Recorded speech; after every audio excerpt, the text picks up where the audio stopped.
el día de hoy hemos invitado al titular de la Comisión Nacional de los Salarios Mínimos, Luis Munguía, a quien en otra ocasión ya hemos platicado con él. Así es que le damos la bienvenida. Muy buenas tardes, bienvenido una vez más a Los Periodistas. Hola, ¿qué tal? Muchas gracias por invitarme nuevamente. Qué gusto estar aquí con ustedes. Muchísimas gracias. Pues yo empezaría por preguntarle que nos hiciera una descripción de la evolución del salario mínimo, porque yo sé que son cifras que usted maneja muy bien. Ya hemos platicado mucho sobre estas cifras aquí en Los Periodistas con usted mismo. La evolución del salario mínimo, al menos en lo que va de este siglo, ¿cuál ha sido la evolución? Por ejemplo, yo tengo mucha duda saber cómo creció entre Fox y Calderón, por ejemplo, y cuál es su crecimiento real, y pues para que el auditorio sepa de qué va este nuevo momento. Sí, muchas gracias por la pregunta. En efecto, sí ha habido cambios muy importantes en lo que es la política del salario mínimo, porque también tenía otro fin distinto en otros gobiernos anteriores, ¿no? Recordemos que durante muchos años, en los años 60 y un poco después también en los 70, el salario mínimo sí se utilizaba mucho como una medida, una señal, un indicador de cuánto tendrían que subir todos los salarios de toda la economía. ¿Sí? Era la forma en que el gobierno utilizaba el corporativismo, ¿no? De sindical y el corporativismo empresarial para determinar cuánto iba a subir el salario en México. Y esto era una forma de control muy fuerte que existía por parte del gobierno, y muchos de los contratos colectivos y otras cosas como inclusive los créditos de Infonavit y etcétera, estaban ligados al salario mínimo. Entonces, durante muchos años esta política se utilizó para eso, ¿no? Vamos a determinar cuánto sube el salario, que después, ya cuando vienen los años 80, que podemos llamarle el periodo neoliberal, como le llama el presidente, que es un momento donde se ganan, digamos, las ideas del libre mercado, de privatizar muchas empresas que antes eran del Estado, de la apertura comercial, etcétera. Y en México caemos en una crisis, ¿no? Una crisis fuerte inflacionaria, que es lo que precipita más el voltear hacia este modelo. Y en este modelo la solución es, bueno, ¿qué hacemos para contener la inflación? Pues además de que Banco de México suba la tasa de interés, etcétera, que es lo que se hace ahorita, pues vamos a contener los salarios. Si contenemos los salarios, las personas gastan menos y las empresas pues ya no le van a subir tanto los precios. O sea, esa era la lógica que existía. Entonces, durante esta época de 1973 a los 80, hay una pérdida del poder adquisitivo muy, muy fuerte, que el salario mínimo cae más o menos como 75% de lo que valía antes de que iniciara este periodo, de una manera abrupta en pocos años. Y entonces durante todos estos años se utilizó para eso, para una contención de la inflación. Después ya llegan los años 90, ¿no? Y en estos años el salario mínimo, digamos, los economistas más ortodoxos lo toman como un tema que no debe existir, ¿no? Porque si uno estudia la teoría económica más básica, la inicial, la que uno aprende en la escuela cuando apenas va entrando a estudiar, pues te dicen, no, el salario mínimo es una distorsión, el mercado. ¿Qué pasa si un trabajador quiere trabajar por menos del mínimo, pero no lo van a contratar? En fin, hay muchas formas de explicarlo, que es un dogma que justo en los años 90 en Estados Unidos se estaba rompiendo, ¿no? Porque justo en esos años varios economistas estadounidenses descubren que el salario mínimo no tuvo impacto en el empleo como se esperaba, y entonces descubren que existen, pues no descubren, sino más bien ponen en la lupa que hay mercados imperfectos, ¿no? Que en realidad la vida no funciona como la economía ortodoxa dice, y que en realidad los trabajadores no son agentes libres que siempre encuentran trabajo, no, que sí les cuesta, y que en realidad existen negociaciones, que el salario no está dado por el mercado, ¿no? Y entonces es por eso que el salario mínimo en otros países cobra este como factor diferente, ¿no? De que no necesariamente es malo, que puede subir. En México todavía en los 90 no se hace nada, y en el año 2000 y los 90 solo se mantiene a flote, digamos, en una especie de algo irrelevante. No se usa ni para controlar la inflación, pero tampoco para que suba el salario promedio en México. Nomás sube la inflación, ¿no? Y ustedes pueden ver en cualquier gráfica cómo se ve así plano, ¿no? El salario mínimo, se queda en un piso plano. Y entonces ya después de que existe una fuerte demanda de la sociedad de México, empieza a haber movimientos fuertes exigiendo que suba el salario en general en México, que es era de los más bajos de América Latina, y el salario mínimo el peor de toda América Latina, pues sí empieza a haber una reacción del gobierno anterior, y en el año 2016 en la Cámara de Diputados se aprueba una ley para desindexar el salario mínimo, que lo que implicaba era romper este control que se tenía con el salario mínimo, pero también permitir, ¿no?, que suba sin que afecte otras cosas, sin que suban los demás salarios, claro, sin que suban las multas, sin que suba el crédito al Infonavit.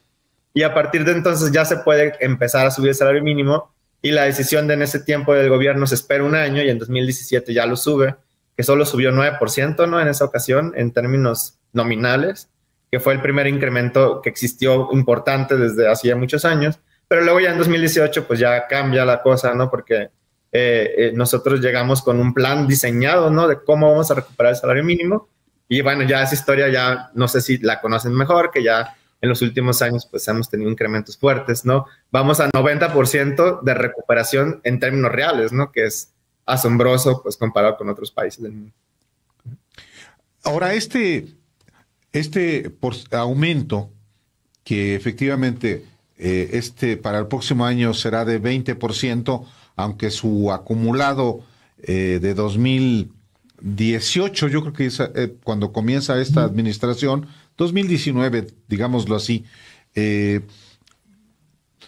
es en realidad un beneficio directo para quienes perciben solamente el salario mínimo, que son 6.4 millones de trabajadores, doctor.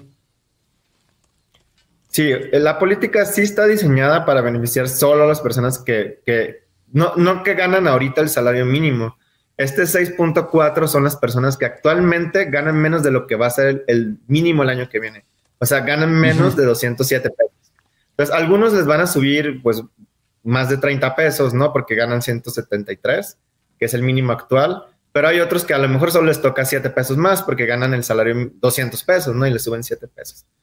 Entonces, el impacto, o sea, lo que nosotros por ley se espera es que este grupo de 6.4 millones tenga al menos un aumento, ¿no? Puede ser de muy alto, mediano, etcétera, pero van a tener aumentos. Y los demás por ley no deberían de ser. Sin embargo, sí hay aumentos también en los otros niveles salariales, porque actualmente, sobre todo ya actualmente, al principio no tanto, ya cada vez el salario mínimo está más cerca del salario promedio y más cerca de los tabuladores que tienen las empresas. Al principio las empresas es como dijeron, claro que sube el salario mínimo, no hay ningún problema, porque estaban por arriba, ¿no? Nadie ganaba, o sea, muy pocos ganaban el mínimo, era un número muy pequeño. En la actualidad, 200 pesos ya está cerca. Muchas maquiladoras mexicanas pagan 230, 220, 215 al día. Y entonces, pues ya toca que retabulen, ¿no? Tienen que subirlo a los demás porque claro, justo tienen... Sí, exacto. O sea, tienen trabajos que a lo mejor son técnico que entró, el técnico 01 de base, y el técnico que ya senior, que tiene muchos años de experiencia, gana casi igual. Entonces le tienen que subir al otro también, que es uno de los principales problemas que tiene el sector empresarial, ¿no? Dice, es que ¿qué vamos a hacer? Y pues justo cuando inició este proceso sí le dijimos, tienen que ir subiéndole a todos poquito a poquito, ¿no? Ahora ya van a tener que empezar a subirle un poco más agresivamente a los otros tabuladores. Entonces sí va a beneficiar a más trabajadores, ¿no? Es decir, los precios, los salarios de muchos trabajadores estaban en este nivel, por hacerlo de la manera más burda, mientras que el mínimo andaba aquí abajo. Entonces, esto se convertía en un spread, en una especie de zona buffer, en donde, pues sí, aumentas, mientras no te toca esta base, pues tú como empresario dices, bueno, pues sí, sube el mínimo, pero yo no tengo que subir acá, porque estos, pues no ganan el mínimo, pero conforme aumenta el mínimo, pues obviamente se está tocándose, hacia arriba. Va a empezar a empujar estos otros salarios. Ahora, quiero mostrarle este gráfico que presentó el presidente López Obrador, porque me gustaría mucho que lo explicara. Entiendo que es la evolución del salario mínimo diario a precios, me imagino, de diciembre, ¿no? Pero ¿cómo no lo explica? Porque se ve, pues, todos los años del neoliberalismo, literalmente, no, pues es empieza una caída con Salinas, que no alcanza a verse ahí, empieza una caída y luego los años de reforzamiento del neoliberalismo, que son Zedillo, Fox, Calderón, Peña, se mantiene el salario en el suelo. Sí, justamente, ¿no? Es el tema. La gráfica está a precios ahorita del último, de octubre, que es el último dato que tenemos del Índice Nacional de Precios al Consumidor. Y lo vamos a ir actualizando, se va actualizando, bueno, pero es lo más reciente, ¿no? Entonces, ahí está esos precios que son los más actuales y transformado todo hacia atrás. Y justo, hoy, ahí no se ve, pero antes viene la caída fuerte que mencioné ahorita, ¿no? En los años 80, que fue una caída abrupta de 75% del salario mínimo. Y luego, eso que dices, bueno, ¿por qué se queda así plano? Porque el incremento era igual a la inflación. O sea, no había ni por arriba ni por abajo. A lo mejor un año les daba así de 0.01% por arriba y luego otro año quedaba negativo, no menos, 0.2%. Entonces, ¿qué nos da? Pues un efecto de que el salario mínimo solo es una cosa que está ahí abajo, en un nivel muy bajo. Muy poca gente lo gana, ¿no? Es algo que es como irrelevante, pues. Y se observa mucho porque durante todo ese periodo que estuvo mi antecesor, Basilio, ¿no? Que fue el presidente de la CONASAMI por 30 años, pues no, su mandato, su trabajo era no hacer nada, literal, era como evitar que suba mucho y que no pase nada. La CONASAMI como que pasara desapercibida, no estaban en los periódicos, en ningún lugar. Y solo estar aquí, ¿no? Entonces la gente que aquí trabajaba, pues me contaba, ¿no? Que pues a veces no venía, y etcétera. Y en fin, pues era un trabajo de mantener el salario como constante en el tiempo y que no subiera. Desde tiempos de Salinas. Desde tiempo, que fue quien lo nombró, Salinas de Gortari, ¿no? Sí, correcto. Ahora, doctor Luis Munguía, a diferencia del año pasado, que los patrones no estuvieron de acuerdo con el aumento, ahora sí. Pero yo le quiero preguntar si este porcentaje, como ya se dice en un sector de la población y de la opinocracia, va a generar aumento de precios porque los empresarios o comerciantes que van a aumentar los salarios, pues los van a repercutir en los precios. ¿Cuál es la preocupación o qué es lo que se espera en términos de aumento en los precios? Muy bien, es una buena pregunta que es la más popular ahorita, ¿no? En todos los medios.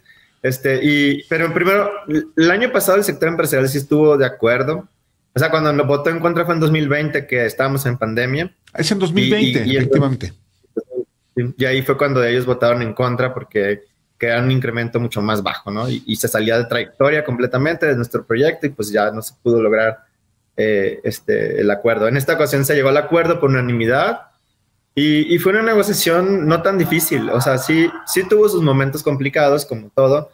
Recuerden, el sector obrero presentó 25% y ellos 15%, y parece que fue una decisión muy salomónica porque quedó en 20%, ¿no? Justo a la mitad, que sí fue un trabajo de nosotros, del gobierno, de tratar de convencer a las dos partes. Pero en los detalles no es donde estaba la situación de los mínimos profesionales, ¿no? Los empresarios quieren que desaparezcan, el sector obrero quiere fortalecerlos, y hay otros factores que si quieren ahorita podemos comentar, como el componente del salario mínimo que está dividido entre MIR e incremento, ¿no? Que también ahí hubo bastantes diferencias y tuvimos que mediar durante varios días para llegar a un acuerdo. Entonces, pero sobre el punto de la inflación en específico, sí teníamos obviamente la preocupación de cuál podría ser el impacto que pueda tener en los precios. Entonces, primero quisimos vamos a ver cuál es la posibilidad de que haya un efecto realmente porque sea más caro, ¿no? Para las empresas, porque no lo aguanten, porque el costo laboral se vaya por arriba. Y ahí nos dimos a esa tarea de responder esa pregunta, sobre todo porque al sector empresarial le importaba mucho, ¿no? Y fue como vamos a buscar y encontramos datos, y conseguimos los datos con un convenio que tenemos con INEGI a nivel empresa, de cuáles son todos sus costos que tienen y cuál es el precio que cobran y que venden. O sea, cuánto les cuesta todos sus insumos, cuánto les cuestan todos sus beneficios que pagan a sus trabajadores. Pueden ser pensiones, aguinaldo, salario, bonos, ¿no? Todo este tipo de esquemas que existen y cuánto cuesta todo lo demás, ¿no? Y entonces hicimos este cálculo para ver cuánto iba a pegar a los precios y lo que nos sorprendió muchísimo de México es el nivel tan bajo que tiene el costo laboral. O sea, representa solo el 8% de todo el costo total de las empresas, que es algo que es diferente comparado con todo el mundo, donde en realidad lo normal es que lo el trabajo. O sea, sí. el costo, para explicarlo de otra forma, el costo de la planta de trabajadores a los empresarios mexicanos en realidad es bajo, pues por el pago pobre que se hace de salarios. Correcto. Exactamente. Comparado, por ejemplo, con el resto de la región, ¿cómo andamos? Sí, o sea, México paga en salarios 8%, bueno, en salarios, prestaciones, todo lo demás. 8, varía, ¿no? Hay sectores que andan en 9, pero en general ese es el promedio de toda la economía. Y de otros países de América Latina no hay datos, bueno, tendríamos que calcularlos con datos de ellos especiales, pero los que sí podemos ver son de la OCDE, ¿no? Y ahí sí, pues no sé si está comparable, pero Estados Unidos es 60% de todo el costo se paga en salarios, pues sí, y el 30% se va a lo demás.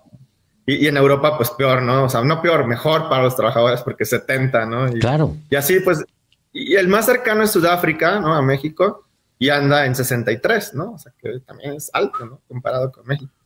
Entonces, pues sí es por eso. Ya sé que es que suena muy, muy fuerte, pero es real. Estos datos cualquiera lo puede replicar. Y de hecho el sector empresarial nos ha dicho que es cierto. O sea, le dijimos, oye, mira, y nos ha dicho, sí es cierto ese costo, pero es que es por tal y tal cosa. O sea, no hubo una negación. Pues.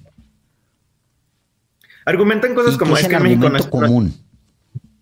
Lo más común es que digan que México no es tan productivo, ¿no? Entonces que pues como la productividad laboral es muy baja, se pagan salarios muy bajos, que esto pues es un tema ahí muy contradictorio porque justo también los datos de que se puede... Primero yo había hecho un estudio con datos de INEGI que compilé con mucho trabajo y mostraba cómo la productividad laboral en México ha crecido muchísimo, ¿no? O sea, casi el doble, y el salario nada, ¿no? Estancadísimo en esto, de los 80s para acá. Y entonces, pero hubo gente que lo criticó, no, pues es que es la manufactura y que no sé qué. Entonces ya me puse a buscar con fuentes internacionales, hicimos un estudio para toda la economía mexicana y lo mismo, o sea, la productividad en México sube, ¿no? Desde hace muchos años y el salario no subió, pues, o sea, sí existe como esta cosa de que no es productivo México, pues no sé, si ves los últimos 3 meses, pues claro que cae ahorita la productividad porque pues justo la economía está creciendo poco, etcétera. Pero si ya ves el histórico, pues no, o sea, la verdad es que se ha subido y que no ha subido los salarios. Y la otra cosa que también es importante es que hay otras teorías de economía laboral más modernas que dicen que es al revés, o sea, que la productividad sube cuando sube el salario. Un trabajador con gana más es un trabajador más contento, que se quiere quedar en la empresa, hay menos rotación, se especializa más en su trabajo y se vuelve más productivo, ¿no? Entonces, pues también un poco, pues eso es una forma de como ver el mundo, ¿no? El sector empresarial mexicano, de que dice, no, es que no puedo pagar tanto, no son productivos, cuando en realidad quizás si pagaran más, pues sí fueran más productivos, ¿no? Entonces, pues está ahí ese tema, que, bueno, ya me desvié un poco, pero pues justo ese es uno de sus argumentos que ellos usan, ¿no? De por qué es tan bajo el pago. Ese es parte de lo mismo. Claro. Ahora, ¿qué tanto este aumento salarial repercute en las negociaciones contractuales? Obviamente no aumentará 20%, pero ¿qué tanto repercute sobre todo en un contexto de inflación como el que hemos tenido este año? Sí, ese es el tema interesante de que les decía que es donde hay más como, donde está el detalle. Porque justo una de las ideas que diseñó la CONASAMI no me tocó a mí, de hecho viene del gobierno anterior, no sabemos quién es el autor, ¿no? De esta idea, que fue crear esto del Monto Independiente de Recuperación, se llama el MIR, que es una cantidad en pesos, ¿no? Que se da del salario mínimo. Entonces, digamos, el incremento del salario mínimo se divide en dos partes. Una cantidad en pesos, que se llama MIR, y que en la resolución de CONASAMI dice, esta cantidad no se debe usar para las negociaciones sindicales, contractuales, etcétera. Y el otro es el incremento del salario mínimo, y no dice nada por si quieren utilizarlo, ¿no? Porque esto, pues, es por la misma historia de México, ¿no? Que estábamos hablando ahorita. Los sindicatos mexicanos esperan que les digan, oye, ¿cuánto puedo subir? No sé, fíjate, ¿cómo será? Y entonces, pues, volteaban a ver como que les decía el gobierno con el salario mínimo y subía 20, pedíamos 20. Entonces, existía este riesgo, existían muchas cláusulas en varios, digamos, contratos colectivos que tenían esto de que el salario promedio, de que el salario que se negocia tiene que ser el mínimo, etcétera. que la CONASAMI creó este instrumento para separar esto y que el efecto no se escalara tanto a tantos niveles. O sea, es decir, sube el salario mínimo, queremos beneficiar a los que dan el mínimo y los que están por arriba, pues que pidan un poquito menos, ¿no? O sea, que negocien una cantidad menor. Y este es el objetivo de este instrumento. Entonces, por ejemplo, este año, después eso sí fue de mucha negociación, se quedó en 10% incremento del salario mínimo y el resto en MIR, o sea, es como 10 y 10. Pero ese 10%, los sindicatos mexicanos lo van a usar para negociar, o sea, van a llegar a las empresas y van a decir, yo quiero el 10 porque eso es lo que dice la CONASAMI, ¿no? 10%. Y el empresario puede decir que sí o que no. De hecho, los sindicatos pueden pedir lo que quieran, pueden pedir más. Pero por alguna razón psicológica de la forma de cómo funciona el sindicalismo mexicano, piden 10, ¿no? Y ahí es donde empieza la negociación y entonces puede quedar por abajo, por arriba. Y pues sí determina mucho, ¿eh? O sea, si ustedes revisan las negociaciones contractuales del año pasado, es muy similar a lo que dimos nosotros de incremento y así como que oscila alrededor, ¿no? Hay unos que se salen, claro, Volkswagen logró como un buen parámetro. Un parámetro, sí, exacto. Y es por eso que el sector obrero lo negocia con muchísima fuerza, ¿no? Llega y dice, primero dicen, ya no quiero que exista, desaparezcan este instrumento, 20% directo para pedirlo nosotros. Y decimos, no, pues no se puede, ¿no? Ahora, sí lo vamos a hacer en algún punto, pero cuando terminemos estos incrementos tan fuertes, ahorita estamos en recuperación. Y entonces dicen, bueno, pero dame 15, ¿no? Y llega el sector empresarial y dicen, nosotros no queremos dar ni el 10, ¿no? Damos el 8, el 9, pues no. Y ahí, eso es donde está como el tema de la negociación, principalmente, o sea, es donde más importa, aunque, o sea, lo demás también importa, ¿no? Claro, pero es donde más importa y es donde más, pues pasamos tiempo peleando sobre cuánto le estuvo, cuánto le bajo. Bueno, y si le subes poquito a esto, pero bájale los salarios mínimos profesionales. Y al final, pues el acuerdo fue 10, ¿no? Quedó en 10, que fue una postura más o menos intermedia, ¿no? Donde sí favorecimos un poco el cuidado más al sector empresarial, porque el sector obrero pedía mucho más, ¿no? Que el sector empresarial. Pero pues justo por el tema de la inflación, ¿no? Sí dijimos, bueno, está bien, vamos por el 20, pero en términos de las negociaciones contractuales, pues a ver cómo bajarlo un poquito. Correcto. Que nuevamente les digo, están obligados, ¿eh? Sí. Los sindicatos, pero bueno. Pues qué interesante, Luis Munguía, como siempre, un enorme gusto tenerlo aquí en Los Periodistas y pues qué bueno que se haya logrado el 20%. Es una muy buena noticia, sobre todo para ese estrato que sí depende de ese aumento. Gracias Luis Munguía. Claro que sí, muchas gracias a ustedes. La verdad es un gusto siempre estar con ustedes. Me gusta mucho su programa, lo escucho, entonces pues me da mucho gusto participar en él, ¿no? En este tiempo del año, que es cuando sube el salario mínimo. Pero sí, con gusto estoy a sus órdenes. ¿Eh? Gracias, doctor. Siempre invitado. Muchísimas gracias. Gracias, doctor. Igualmente. Hasta luego. Gracias. Hasta luego, que esté muy bien. Gracias.